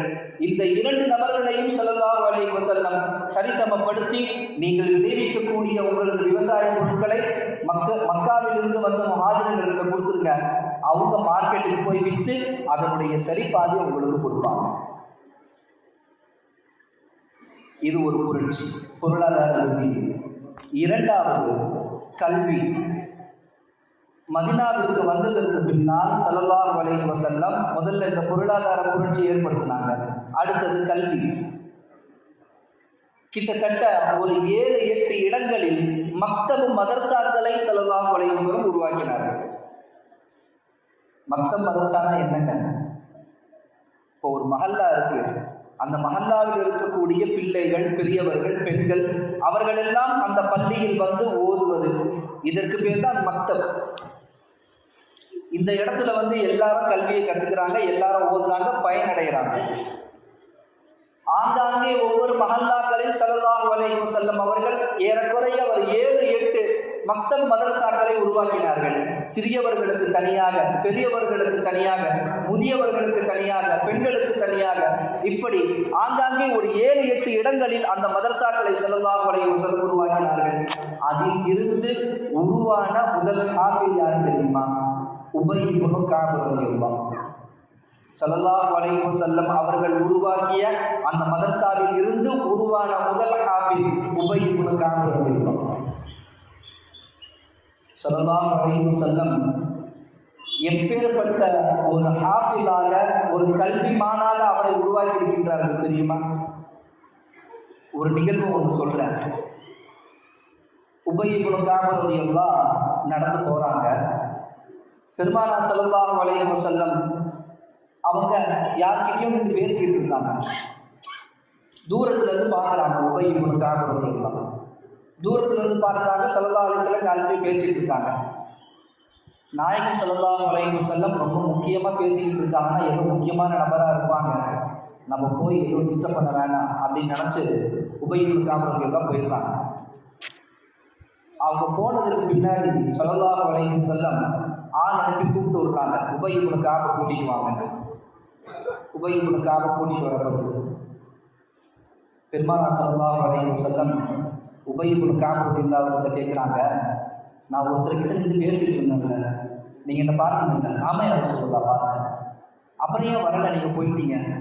இல்லையா ரசூலுல்லாஹ், 2 நபர்கள் தனியான முறையில் பேசிகிட்டு இருக்கும் பொழுது 3வது ஒரு நபர் போகிறது அநாகரிகமான செயல். 2 நபர்கள் தனியாக 2 பேசிக்கிட்டு இருக்காங்க, 3வதாக ஒரு நபர் போகிறது அநாகரிகமான செயல். ஒன்று அனுமதி கேட்டு போகணும். நீங்கள் தனியாக 2 பேசுறீங்கன்னா ஏதோ முக்கியமான நபர் கூட தான் பேசிக்கிட்டு இருப்பீங்க கண்டிப்பாக. அதனால் இடையூறாக நான் வரக்கூடாதுன்னு நான் வரலையாக சொல்லலாம். ஸல்லல்லாஹு அலைஹி வஸல்லம் சொல்கிறாங்க, நீங்கள் சொன்னது சரிதான், நான் பேசி கொண்டிருந்த நபர் ரொம்ப முக்கியமான நபர், யாரும் கேட்க மாட்டீங்களா? ஸல்லல்லாஹு அலைஹி வஸல்லம் கேட்குறாங்க, யாரும் கேட்க மாட்டீங்களா? யார் யார் சொல்லலாம், இது வரைக்கும் நான் அவரை இந்த மதீனாவில் பார்த்ததே இல்லையே, புது முகமாக இருக்காரு, யார்? பெருமானார் ஸல்லல்லாஹு அலைஹி வஸல்லம் கூறுகிறார்கள், நான் பேசிக் கொண்டிருந்தது ஜிப்ராயில் அலைஹிஸ்ஸலாம். யார்கிட்ட பேசிட்டு இருந்தாங்க? ஜிப்ராயில் அலைஹிஸ்ஸலாம். ஸல்லல்லாஹு அலைஹி வஸல்லம் சொன்ன உடனே உபய் இப்னு கஅப் ரலியல்லாஹு அன்ஹு, யா ரசூலுல்லாஹ், நீங்கள் லேசாக ஒரு இஷாரா செஞ்சுருக்க கூடாதா? ஜிப்ராயில்னு சொல்லி நீங்கள் லேசாக ஒரு இஷாரா செஞ்சுருக்க கூடாதா? நானும் வந்து ஜிப்ராயிலை பார்த்துருப்பேனே. ஸல்லல்லாஹு அலைஹி வஸல்லம் மீண்டும் கேட்குறாங்க, முக்கியமான விஷயமா நாங்கள் பேசிக்கிட்டு இருந்தோம்னு சொன்னோன்னே என்ன முக்கியமான விஷயம் கேட்க மாட்டீங்களா? உபய் இப்னு கஅப் கேட்குறாங்க, என்ன முக்கியமான விஷயம் யார் ரசூலுல்லாஹ் பேசிட்டு இருந்தீங்க? நீங்களும் ஜிப்ராயிலும் பேசி கொண்டிருந்தால் நிச்சயம் அது முக்கியமான விஷயமா தான் இருக்கும், அது சந்தேகமே இல்லை. ஸல்லல்லாஹு அலைஹி வஸல்லம் சொல்கிறாங்க, உங்களை பற்றி தான் நாங்கள் ரெண்டு பேர் பேசிட்டு இருந்தோம். கேட்ட உடனே உபய் இப்னு கஅப் ரலியல்லாஹு அந்த சந்தோஷத்தில் ஆனந்த கண்ணீர் தாங்கல. யா ரசூலல்லாஹ், என்னை பற்றி நீங்களும் ஜிப்ராயில் அலைஹிஸ்ஸலாம் பேசிக்கிட்டு இருந்தீங்களா? என்னை பற்றியா? என்ன யா ரசூலல்லாஹ், என்னை பற்றி என்ன பேசுறீங்க? மீண்டும் ஸல்லல்லாஹு அலைஹி வஸல்லம் ஒரு அதிர்ச்சி அளிப்பார்கள். என்ன தெரியுமா? அல்லாஹ் உங்களை பற்றி ஒரு விஷயத்தை சொன்னானா அதை சொல்றதுக்கு தான் ஜிப்ராயில் என்னை பார்க்க வந்தாங்க. எப்படி இருக்கும்? படைத்த ரப்பு, படைத்த நாயகன், நம்மை படைத்து ஆளக்கூடியவன், நமக்கு ரிஸ்க் அளிக்கக்கூடியவன், நம்மை பற்றி அவன் பேசும் பொழுது, அல்லாஹ் நம்மை பற்றி பேசுகின்றான் என்ற எண்ணம் வரும் பொழுது எப்படி இருக்கும்? கண்ணீர் வடிக்க ஆரம்பிச்சுட்டாங்க. உபய் இப்னு கஅப் ரலியல்லாஹு அழ ஆரம்பிச்சிட்டாங்க. யா ரசூலுல்லாஹ், என் ரப்பு என்னை பற்றி பேசினானா? என் ரப்பு என்னை பற்றி என்ன பேசினான் யா ரசூலுல்லாஹ்? பெருமானார் ஸல்லல்லாஹு அலைஹி வஸல்லம் கூறினார்கள், உபய் இப்னு கஅப் அவர்கள் ஓதினார், அவர்கள் குர்ஆனுடைய வசனங்களை ஓதினார், அகிலமே அமைதியாகிவிடும். நீங்கள் குர்ஆன் ஓதுவதை ரப்பு ரசிக்கின்றான் என்றார்கள் ஸல்லல்லாஹு அலைஹி வஸல்லம். நீங்கள் குர்ஆன் ஓதுவதை ரப்பு ரசிக்கின்றான். என்ன சொல்லியிருக்காங்க தெரியுமா ரப்பு? உபய் இப்னு கஅபை சூரத்துல் பையினாவை ஓத சொல்லுங்கள், அதை என் ஹபீபை கேட்க சொல்லுங்கள் என்று ஜிப்ராயில் சொல்லி அனுப்பியிருக்கின்றான். லம் யகுனில் லதீன கஃபரு அப்படின்னு ஒரு சூரா ஆரம்பிக்குதுல, அமஜுல அந்த சூரா சூரத்துல் பையினா. சூரத்துல் பையினாவை உபய் இப்னு கஅப் ரலியல்லாஹு ஓத சொல்லுங்கள், அதை என் ஹபீபை கேட்க சொல்லுங்கள், இதை அல்லாஹ் விரும்புகின்றான் என்றார்கள். அதை கேட்ட உடனே உபய் இப்னு கஅப் ரலியல்லாஹு மலமலன்னு அழ ஆரம்பிச்சிட்டாங்க. நான் ஓதுவதை என் ரப்பு ரசிக்கின்றானா? நான் ஓதுவதை என் ரப்பு ரசிக்கின்றான். ஸல்லல்லாஹு அலைஹி வஸல்லம் சொல்றாங்க, உபய் இப்னு கஅப் ஓதுறீங்களா? ஓத ஆரம்பித்தார்கள். உபய் இப்னு கஅப் ரலியல்லாஹு பெருமானார் ஸல்லல்லாஹு அலைஹி வஸல்லம் அமைதியாக நின்ற முழுமையாக கேட்டு முடித்தார். கேட்டு முடிச்சு ஸல்லல்லாஹு அலைஹி வஸல்லம் உபய் இப்னு கஅப் ரலியல்லாஹு கரத்தை பிடிக்கிறார்கள். பிடிச்சிட்டு சொல்றாங்க, உபய் இப்னு கஅப், எனக்கு நீங்க ஒரு வாக்குறுதி கொடுக்கணும். என்ன வாக்குறுதி நாயகமே? உங்களை போன்றே ஹாஃபிதுகளை நான் உருவாக்குவேன் என்ற உறுதிமொழி நீங்கள் என் கரத்தை பிடித்து எடுத்துக்கொள்ள வேண்டும். என் கையை பிடிச்சி நீங்கள் அந்த உறுதிமொழி எடுத்துக்கோங்க. உபய் இப்னு கஅப் ரலியல்லாஹு, யா ரசூலல்லாஹ், என் இறுதி மூச்சு இருக்கும் வரை அல்லாஹ் எனக்கு இந்த உலகத்தில் ஹயாத்தை எந்த அளவுக்கு கொடுத்திருக்கின்றானோ அதுவரை என்னால் முடிந்தவரை நான் ஹாஃபிதுகளை உருவாக்குவேன். நான் உங்களுக்கு வாக்குறுதி அளிக்கின்றேன் நாயகமே. வாக்குறுதி அளித்தார்கள். அவர்கள் எடுத்துக்கொண்ட அந்த வாக்குறுதியுடைய விளைவு என்ன தெரியுமா? அவர்களிடத்தில் ஹாஃபிலானவர்களுடைய எண்ணிக்கை 4000 பேர். 4000 பேர்களை ஹாஃபிலாக்கி இருக்கின்றார்கள் உபய் இப்னு கஅப் ரலியல்லாஹு. பெருமானார் ஸல்லல்லாஹு அலைஹி வஸல்லம் அவர்களுடைய முபாரக்கான அந்த கரத்தை பிடித்து அவர்கள் எடுத்துக்கொண்ட அந்த உறுதிமொழியின் வெளிப்பாடு தீராம உழைத்தார்கள். உபய் இப்னு கஅப் ரலியல்லாஹு தீராம உழைச்சாங்க. அவர்கள் போட்ட அந்த விதை இன்றும் மதீனத்து மண்ணில் உங்களால் காண முடியும். மஸ்ஜிதுல் நபவிக்குள் நீங்கள் சென்றீர்கள் என்றால் ஃபஜ்ருக்கு பின், அஸருக்கு பின், மக்ரிபுக்கு பின் நன்றாக பாருங்கள். மஸ்ஜிதுல் நபவிக்குள் நீங்கள் சென்றால் அங்கே இருக்கக்கூடிய அந்த தூண்களில் ஆங்காங்கே உஸ்தாதுமார்கள் அமர்ந்திருப்பார்கள். ஒவ்வொரு உஸ்தாதுமார்களிடத்திலும் 7-8 மாணவர்கள் அமர்ந்திருப்பார்கள். கண்டிப்பாக உம்ரா ஹஜ்ஜுக்கு போனவங்க நிச்சயம் பார்த்துருப்பீங்க இந்த காட்சியை. எல்லாம் சின்ன சின்ன பிள்ளைங்க கையில் குரான் எடுத்துகிட்டு வந்து உட்காரும். குரான் பார்த்து ஓதுன்னு நினைக்கிறீங்களா? பார்த்து ஓதுனாங்கன்னு நினைக்கிறீங்களா? இல்லை. தினந்தோறும் அவர்களால் முடிந்த அளவுக்கு 4-5 ஆயத்துகளை மனப்பாடம் பண்ணி தன்னுடைய உஸ்தாது இடத்தில் ஒப்படைப்பார்கள். தினமும் நான் உம்ரா போயிருந்த நேரத்தில் அங்கே கொஞ்சம் ஓரளவுக்கு கொஞ்சம் பெரிய பையனாக தெரிஞ்சார். அவரிடத்துல கேட்டேன், அவங்க அளவுக்கு நம்மளால ஃப்ளோவிங்காக அரபி பேச முடியல, இருந்தாலும் ஓரளவுக்கு பேசி கேட்டேன். இந்த மாதிரி ஒவ்வொரு இடத்துலையும் தனித்தனி உஸ்தாதுங்க உட்காந்துருக்காங்க, தனித்தனி மாணவர்கள் இருக்காங்க, எப்படி இதை நீங்கள் கோஆர்டினேட் பண்ணுறீங்க, எப்படி இது மதரசா இருக்குது?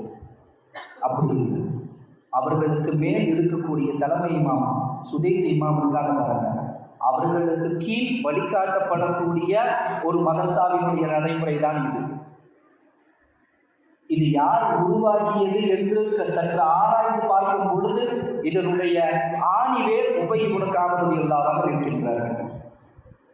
ஹாஃபில் ஆனவங்க தனக்கு தெரிந்த பிள்ளைகளிடத்துல சொல்லி அவங்கள வர வச்சுருவாங்க. அந்த 7-8 பிள்ளைகளுக்கு அந்த ஒரு உஸ்தாது பொறுப்பு. அந்த 7-8 பிள்ளைகளுக்கு அந்த ஒரு உஸ்தாது பொறுப்பு. 5 ஜுஸுக்கள் மனப்பாடம் பண்ணி வச்சு முடிச்ச உடனேயே அந்த மாணவரை வேறொரு உஸ்தாதுகிட்ட மாற்றிடுவார். அடுத்து இன்னும் சின்ன பிள்ளைங்களை இவர் கூட்டிகிட்டு வந்து 5 ஜுஸு மனப்பாடம் பண்ண வைப்பார். 5 ஜுஸ் மனப்பாடம் பண்ணி வேறொரு உஸ்தாதுகிட்ட மாற்றிருப்பார். அந்த உஸ்தாத் 15 ஜுஸு வரைக்கும் மனப்பாடம் பண்ண வைப்பார். அதற்கு பின்னால் அவர் வேறொரு உஸ்தாதுக்கு மாற்றிடுவார். அதற்கு பின்னால் அவர் வேறொரு உஸ்தாதுக்கு மாற்றுவார். இப்படியே இந்த சர்க்கிள்லேயே போய்கிட்டு இருக்கனால அதிகமான ஹாஃபிதுகள் உருவாகுவதற்கான வாய்ப்பு இங்கே இருக்குது அப்படின்னு அந்த மாணவன் சொன்னார். காலையில் வருவாங்க, ஃபஜ்ர் முன்னாடி வருவாங்க, ரொம்ப நேரம் உட்காந்து ஓதுவாங்க, அங்கேயே குர்ஆன் மனப்பாடம் பண்ணுவாங்க, ஒப்பிப்பாங்க. சின்ன சின்ன பிள்ளைங்க படிச்சுக்கிட்டு இருப்பாங்க, எல்லாம் அபா போட்டு கையில் குர்ஆன் எடுத்துகிட்டு வருவாங்க. மக்ரிப் பின்னாடியும் அதே மாதிரி இருக்கும், இஷா வரைக்கும் ஓதிக்கிட்டு இருப்பாங்க. பெருமானார் ஸல்லல்லாஹு அலைஹி வஸல்லம் இருக்கக்கூடிய அந்த புண்ணிய மண்ணிலே ஓதுவது என்பது சாதாரண விஷயம் கிடையாது. நாயகத்தினுடைய காது படைவர்கள் ஓதுகிறார்கள். பெருமானார் ஸல்லல்லாஹு அலைஹி வஸல்லம் அவர்கள் இருக்கக்கூடிய சன்னிதானத்தில் ஓதுவது என்பது பெரும் பாக்கியம். இப்போ நம்ம சொன்ன பாருங்களா, சுதேசி இமாம், இவரை பற்றின ஒரு தகவல் என்ன தெரியுமா? அவர் சொல்கிறார், ஒரு பயான் நிகழ்ச்சியில் அவர் சொல்கிறார், சவுதியினுடைய தலைமை இமாம், 2 ஹரமைனுடைய தலைமை இமாம், மக்கா மதீனா, இந்த 2 ஹரமைனுடைய தலைமை அவர் தான், சுதேசி இமாம் அப்துல் ரஹ்மான் சுதேசி. அவங்க சொல்கிறாங்க, சின்ன வயசில் நான் ரொம்ப சேட்டை பண்ணுவேன், பயங்கரமான சேட்டை பண்ணுவேன், ரொம்ப சேட்டை பண்ணுவேன். நான் சேட்டை பண்ணுறதை பார்த்து என் தாய் என்ன சொன்னாங்க தெரியுமா? ஒரு நாள், இவ்வளவு சேட்டை பண்ணுறியடா நீ, உன்னை கட்டுப்படுத்தவே முடியல, உன்னை கண்ட்ரோல் பண்ணவே முடியல, நீ மக்காவுக்கு இமாமா தான் போ. அவங்க தாய் சொல்கிறாங்க, நீ பண்ணுற சேட்டைக்கும் அதுக்கும் நீ மக்காவுக்கு இமாமா தான் ஆகும். நம்ம ஊருலாம் திட்டுவாங்க, கொள்ளையில் போவ, வேதியில் போவ, உனக்கு அப்படியாக இப்படியாக. ஒரு தாய் தன்னுடைய மகனை திட்டுவதும் கூட ஒரு துஆவாக கற்றுக் கொடுத்தார்கள் அவர்களுடைய தாய். நீ மக்காவுடைய இமாமா தான் ஆகும். என்னுடைய தாய் என்னை திட்டுவதை போன்றே எனக்கு துஆ செய்தார்கள். அந்த துஆ அல்லாஹ்வால் ஏற்றுக்கொள்ளப்பட்டது. அல்லாஹ் என்னை இந்த காபத்துல்லாவின் இமாமாக தேர்ந்தெடுத்துக் கொண்டார். ஒரு பயான் நிகழ்ச்சியில் அவங்க சொல்றாங்க, பெற்றோர்களிடத்தில் இந்த மார்க்க கல்வியினுடைய ஆவல், அந்த தேடல் என்பது அவர்களிடத்தில் இருக்க வேண்டும். பெற்றோர்களிடத்தில் இருக்கக்கூடிய பழக்க வழக்கங்கள் தான் பிள்ளைகளிடத்தில் வரும். என் பிள்ளை சரியாகவே தொழுக போக மாட்டேங்கிறான், எவ்வளோ சொல்லியும் போக மாட்டேங்கிறான், நானும் எவ்வளோ சொல்லி பார்த்துட்டேன், போகவே மாட்டேங்கிறான் அப்படின்னு சொல்லக்கூடிய எத்தனையோ பெற்றோர்கள் அவர்கள் முதலில் பள்ளிக்கு வருவதில்லை. முதலில் அவர்கள் பள்ளிக்கு வந்தால்தான் பிள்ளைகள் பள்ளிக்கு வருவார்கள். அவர்கள் வரும்பொழுது தன்னுடைய பிள்ளைகளையும் அழைத்து கொண்டு வர வேண்டும். முதலில் நம்மிடத்தில் அந்த பழக்கம் இருக்க வேண்டும், பின்பு பிள்ளைகளுக்கு சொல்ல வேண்டும்.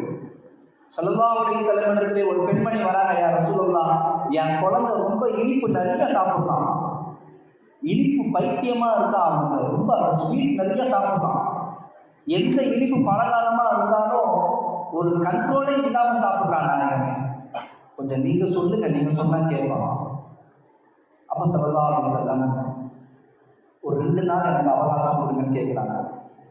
ஒரு 2 நாள் கழித்து நான் சொல்கிறேனே, 2 நாள் கழித்து உங்கள் பிள்ளையை கூட்டிகிட்டு வாங்க நான் சொல்கிறேன். அந்த அம்மா 2 நாள் கழித்து பிள்ளையை கூட்டிகிட்டு வருது. அப்போ ஸல்லல்லாஹு அலைஹி வஸல்லம் சொல்கிறாங்க, அதிகமாக போய் சாப்பிடாதீங்க, அது நல்லதில்லை, அம்மா சொல்கிறத கேளுங்க அப்படின்னு சொல்லி அனுப்புகிறாங்க. இந்த காட்சியை பார்த்து கொண்டிருந்த பிலால் ரலியல்லாஹு கேட்குறாங்க, யார் ரசூலல்லாஹ், இதை நீங்கள் அன்னைக்கே சொல்லியிருக்கலாங்க. அந்த அம்மா ஃபஸ்ட்டு கூட்டிகிட்டு வந்துச்சு இல்லை, அன்னைக்கே நீங்கள் சொல்லியிருந்தா முடிஞ்சிருக்குமே, ஏன் 2 நாள் கழித்து வர சொன்னீங்க? ஸல்லல்லாஹு அலைஹி வஸல்லம் கூறினார்களாம், நானே முதல் இனிப்பு அதிகமாக சாப்பிடுவேன் தான்ப்பா, நானே இனிப்பு நிறையா சாப்பிடுவேன், நானே இனிப்பு பிரியர் தான். அப்படி இருக்கும்போது நான் எப்படி சொல்ல முடியும்? 2 நாள் அவகாசம் கேட்டேன்ல, இந்த 2 நாள் நான் இனிப்பு தொடவே இல்லை. அந்த பையனுக்கு இந்த புத்திமதியை சொல்லணுன்றதுக்காகவே இந்த 2 நாள் நான் இனிப்பு தொடவே இல்லை.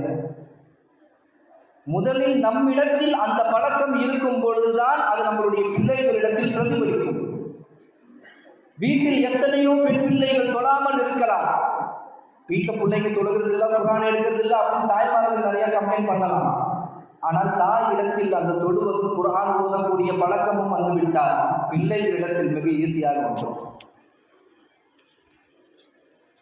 கல்வியை அவர்களுக்கு கொடுக்கும் பொழுது மார்க்க கல்வியையும் சேர்த்து அவர்களை பயணிக்க செய்ய வேண்டும். அதுதான் அவர்களுக்கான முழுமையான வெற்றி. இமாம் ஷாஃபி ரஹ்மத்துல்லாஹ் இருக்காங்க, எவ்வளவு பெரிய மேது, எத்தனை கிதாபுகளையும் ஹதீஸ்களையும் தொகுத்தவர்கள் இமாம் ஷாஃபி ரஹ்மத்துல்லாஹ். அவங்களுடைய சிறு வயதில் அவங்க அம்மா கொண்டு போய் மதரசால சேர்க்கிறாங்க ஷாஃபி ரஹ்மத்துல்லாஹ். சின்ன வயசுல, ரொம்ப சின்ன வயசுலேயே ஹாஃபிஸ் ஆகிட்டாங்க. மதரசாவில் கொண்டு போய் சேர்த்து விட்டு ஹஸரத்கிட்ட சொல்லிட்டு வராங்க, என் பிள்ளைய எப்படியாவது ஹாஃபில் ஆக்கிருங்க, என் பிள்ளைய நல்லா ஓத வச்சு ஹாஃபில் ஆக்கிருங்க என் பிள்ளைய அப்படின்னு சொல்லிட்டு வந்துருந்தாங்க. ஒரு 2-3 நாளுக்குள்ள அழுத வீட்டுக்கு ஓடி வந்துடுது. வீட்டில் வந்து ஒரே அழுத.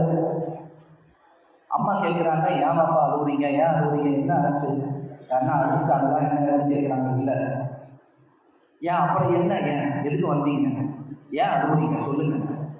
ஷாஃபி ரஹ்மத்துல்லாஹ் சொல்கிறாங்க, சின்ன பிள்ளை நான் திக்கி திக்கி ஓதுறேன்ல, அதை எல்லாரும் கிண்டல் பண்ணுறாங்க, நான் திக்கி திக்கி ஓதுவதை எல்லாரும் கிண்டல் பண்ணுறாங்க, எனக்கு ரொம்ப அசிங்கமாக இருக்குது. என் கூட ஓதக்கூடிய மற்ற மாணவர்கள் எல்லாம் நான் திக்கி ஓதுவதை கிண்டல் பண்ணுறாங்க, எனக்கு ரொம்ப அசிங்கமாக இருக்குது, அதனால தான் நான் வந்துட்டேன். அந்த தாய், நீ ஒன்றும் கவலைப்படாத, நீ எதுவும் கவலைப்படாத, திக்கி ஓதுவதால் உனக்கு நன்மை இரட்டிப்பாக கிடைக்கும். திக்கி ஓதுறனால உனக்கு நன்மை இரட்டிப்பாக கிடைக்கும். நீ அல்லாஹ்வுக்காக தானே ஓத போன, மற்றவர்களுக்காக ஓத போனியா? இல்லை, நீ ஓத போனது யாருக்காக? அல்லாஹ்வுக்காக. அல்லாஹ்வுடைய குர்ஆனை கற்க நீ சென்றிருக்கிறாய். அல்லாஹ் உனக்கு தனி வணக்கத்தை ஏற்படுத்துவான். நீ போ, ஓ அம்மா நான் சொல்கிறேன்ல, நீ போ. பிள்ளையை மீண்டும் மதரசாவுக்கு அனுப்பி வைத்த தாய் அதோடு நிறுத்தவில்லை. இந்த இடத்தில் கவனிக்க வேண்டும். ஒவ்வொரு நாளும் தஹஜ்ஜுதில் அழுது அழுது தன் குழந்தைக்காக துஆ செய்வார்களாம். யா அல்லாஹ், என் குழந்தை பேசும் பொழுது திக்கிக் கொள்ளட்டும், உன்னது திருமறையை ஓதும் பொழுது திக்காமல் ஓதட்டும். செஞ்ச துவாவை பாருங்க. அதோடு நிறுத்தலைங்க. யா அல்லாஹ், உலகத்தில் குர்ஆனை மரணம் செய்யக்கூடிய பிள்ளைகள் யார் யாரெல்லாம் திக்குவாயாக இருக்கின்றார்களோ அவர்கள் அனைவர்களுக்கும் இந்த பாக்கியத்தை நீ கொடு. பேசும் பொழுது திக்கிக் கொள்ளட்டும், குர்ஆன் ஓதும் பொழுது திக்காமல் ஓதட்டும், அந்த பாக்கியத்தை நீ கொடு என்று ஒவ்வொரு நாள் தஹஜ்ஜுதிலும் துஆ செய்தார்களாம். அதற்கு பின் ஷாஃபி ரஹ்மத்துல்லாஹி அலைஹி அவர்கள் குறைந்தது 1 வருடத்திற்குள் ஹாஃபிலாகி விட்டார்கள். ஷாஃபி ரஹ்மத்துல்லாஹி அலைஹி அவர்கள் பேசும் பொழுது சற்று திக்குவார்கள், குர்ஆன் ஓதும் பொழுது திக்கு திணறல் எதுவுமே வராது. பக்கா ஹாஃபில் சொல்லுவோம் இல்லையா, தெளிவான பாடம். என் கூட ஹிஃப்ஸ் ஓதுன ஒருத்தர், அவர் பேரும் ஷாஃபி, முகமது ஷாஃபி. பேசும் பொழுது ரொம்ப கஷ்டப்படுவார். என்னென்ன சாப்பிட்டீங்களா அப்படின்னு தான் ஒரு கேள்வி கேட்போம். சாப்பிட்டேன் அப்படின்னு பதில் சொல்கிறதுக்குள்ளே நம்ம ரொம்ப நேரம் காத்திருக்கணும். அந்த அளவுக்கு திக்குவார். பேசும் பொழுது அவ்வளோ திக்குவாருங்க. ஆனால் குர்ஆன் ஓத ஆரம்பிப்பார். எங்கள் ஹஸரத் இல்லைன்னா அவர் தான் வக்து தொலை வைப்பார். நான் ஒரு நாள் நினைத்தேன், திக்கி திக்கி மனுஷன் பேசுகிறாரு, மக்ரிப் தொழுகைக்கு போகிறாரு, எப்படி ஓதுவாருன்னு தெரியலையே. தொழு வைத்தார். அவ்வளவு தெளிவாக அழகாக ஓதுகிறார். ஒரு சின்ன திக்கு தடுமாற்றம் வரவில்லை. ஒவ்வொரு வருடமும் அந்த பள்ளியில் அவர் முழுமையாக குர்ஆன் ஓதி தராவி தொழ வைக்கக்கூடியவராக இருக்கார். இந்த இடத்தில் தாய் செய்த அந்த துஆ குர்ஆனின் மீதும் மார்க்க கல்வியின் மீதும் அவர்களுக்கு இருந்த தேடல், அந்த ஆர்வம் பெற்றோர்களிடத்தில் அதை முழுமையான முறையில் வெளிப்படுத்தும் பொழுதுதான் பிள்ளைகளிடத்தில் பிரதிபலிக்கும். தமிழகத்தில் நடைபெறக்கூடிய ஏராளமான மதரசாக்கள், பெரும் வருத்தத்திற்குரிய செய்தி இதுதான். ஏராளமான மதரசா தமிழகத்தை சார்ந்த நிர்வாக பெருமக்கள் தான் அந்த மதரசாவை நடத்துகிறார்கள். தமிழகத்தை சார்ந்த ஸ்பான்சர் தான் அந்த மதரசாவுக்கு டொனேஷன் கொடுக்குறாங்க. தமிழகத்தை சார்ந்த ஆலிம் தான் அந்த மதரசாவில் இருக்கிறார்கள் உஸ்தாதாக. ஆனால் கல்வி கற்கக்கூடிய மாணவர்கள் எல்லாம் வடமாநிலத்தை சேர்ந்தவர்கள். தமிழகத்தில் இருந்து பிள்ளைகள் மதரசாவுக்கு ஓத வரக்கூடிய எண்ணிக்கை குறைந்து கொண்டே இருக்கிறது, குறைஞ்சிக்கிட்டு இருக்கு. பிள்ளைகளுக்கு மார்க்க கல்வியையும் அவர்களை தன் குடும்பத்தில் ஒரு ஹாஃபில் ஆலிம் இருக்க வேண்டும் என்ற அந்த எண்ணம் என்பது படிப்படியாக மக்களிடத்தில் குறைந்து விட்டது. உலகத்தினுடைய ஆசை அதிகமாகிவிட்டதோ என்று தோன்றுகிறது. உலகத்தினுடைய ஆசை, பொருளாதாரம், உலகத்தினுடைய பட்டம், பதவிகள், இவைகளெல்லாம் மக்களிடத்தில் மிகவும் அதிகமாகிவிட்டதோ என்ற கவலை. இதே நிலை நீடித்தால் தமிழகத்தில் இருந்து உருவாக்கப்படக்கூடிய ஹாஃபில்கள், ஆலிம்கள் குறைந்து விடுவார்கள். அல்லாஹ் காப்பாற்ற வேண்டும். நாம் நியத்து வைக்க வேண்டும். நமது குடும்பத்தில் ஒரு ஹாஃபில், ஆலிம் நிச்சயம் இருக்க வேண்டும். இது காலத்தில் கட்டாயம். ஒரு குடும்பம் நல்ல நிலையை அடைய வேண்டும் என்றால், ஒரு குடும்பத்தில் ஒரு நல்ல சூழல்கள் உருவாக வேண்டும் என்றால், அந்த குடும்பத்தில் உள்ள பிள்ளைகளில் ஒரு ஹாஃபில் ஆலிமை உருவாக்குவதற்கு நியத்து வைக்க வேண்டும்.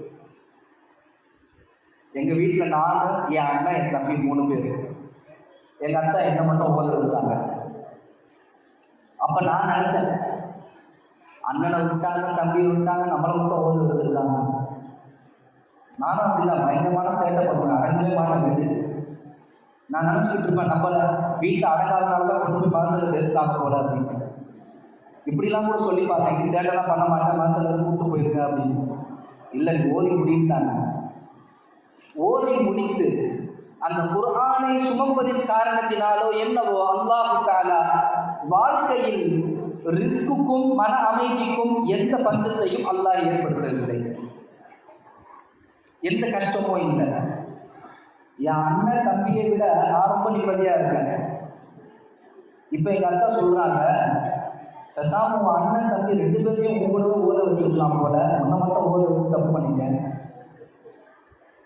அப்போ அந்த மார்க்க கல்வி என்பது குடும்பத்தில் ஒரு நபரிடத்தில் இருக்க வேண்டும். இப்பொழுது உள்ள மதரசாக்களுடைய ட்ரெண்டிங் எல்லாம் எப்படி ஆயிடுச்சு தெரியுமா? உலக கல்வியும் கொடுக்கப்படுது, மார்க்க கல்வியும் கொடுக்கப்படுது. குறைந்தது அந்த அளவிற்காவது நாம் பிள்ளைகளிடத்திலே நாம் தயார் நிலையை ஏற்படுத்த வேண்டும். பிள்ளைகளுக்கு அந்த ஒரு நிலையாவது நாம் கொடுக்க வேண்டும். உலக கல்வி, மார்க்க கல்வி, இந்த இரண்டையும் அவர்களிடத்தில் சமநிலைப்படுத்த வேண்டும். ரெண்டும் சரிசமமாக அவர்களிடத்தில் கொடுக்கும் பொழுது நிச்சயம் பிள்ளைகளிடத்தில் இருந்து நல்ல ரிசல்ட் இருக்கும். காரணம், மார்க்க கல்வி உங்களுக்கு போதிக்கக்கூடிய எல்லாமே ஒழுக்கம் சார்ந்தது, கண்ணியம் சார்ந்தது, பெரியவர்களிடத்தில் எப்படி நடந்து கொள்ள வேண்டும் என்ற முறையை சார்ந்தது. பசங்க கொஞ்சம் பெரியவங்க ஆகிட்டாங்கன்னு வைங்க, பெரியவங்களை பார்த்து சலாம் சொல்கிறதுக்கு வெக்கப்படுறாங்க, சலாம் சொல்ல மாட்டாங்க. வீட்டுக்கு யாருன்னா கெஸ்ட்டு வந்தாங்கன்னா கண்டுக்காத மாதிரி இருக்காங்க. இந்த நடைமுறையெல்லாம் பிள்ளைகளிடத்தில் தென்படுது. பசங்களிடத்தில் ஏற்படக்கூடிய பிரதிபலிப்புகள் எல்லாம் பெற்றோர்களை அச்சுறுத்தக்கூடியதாக இருக்கின்றது. சமீபத்தில் ஒரு அசத் சொல்கிறாங்க, எக்ஸாமில் கேள்வி கேட்டிருப்பாங்கல்ல, இந்த சம்மர் கிளாஸ் தனியாக நடத்துவாங்கல்ல, அந்த சம்மர் கிளாஸுக்கு மட்டும் வந்து ஓதிட்டு போகிற பிள்ளைங்களாம் இருப்பாங்க. அப்போ அந்த சம்மர் கிளாஸ் 15 நாள் 20 நாள் நடக்கும். அதுக்கு பின்னாடி ஒரு சின்ன எக்ஸாம் மாதிரி வைப்பாங்க. அதில் ஃபஸ்ட்டு, செகண்ட், தேர்டு வர பிள்ளைங்களுக்கு ப்ரைஸ் கொடுப்பாங்க. அப்போ அந்த நேரத்தில் கேள்வித்தாளில் ஒரு சில விஷயங்கள் நபி ஸல்லல்லாஹு அலைஹி வஸல்லம் பற்றி, மார்க்கத்தை பற்றி இதெல்லாம் வரிசையாக கேள்வி கேட்கப்படுது. அப்போ அதில் ஈமான் என்றால் என்ன அப்படின்னு ஒரு கேள்வி கேட்டிருக்காங்க. நிறைய மாணவர்கள் ஈமானை பற்றி பலவிதமான விஷயங்களை எழுதியிருக்காங்க. அதில் ஒரு மாணவர் எழுதியிருக்கார், ஈமான் என்றால் காட்டில் பல வகையான மான்கள் உள்ளது, காட்டில் பல வகையான மான்கள் உள்ளது, அதில் ஒரு வகையான மானுக்கு பேர் ஈமான். அப்படி எழுதுன மட்டும் இல்லாமல் தொடர்ந்து அதுக்கு கீழே எழுதி வச்சிருக்காங்க. இது ஏன் ஈமான்னு பேர் வச்சாங்க அப்படின்னா, இந்த மான் மேலே ஒரு வகையான ஒரு வாசனை வரும். அந்த வாசனையின் காரணத்தினால அதிகமான ஈக்கள் அந்த மான் மேலே வச்சுக்கிட்டே இருக்கும்.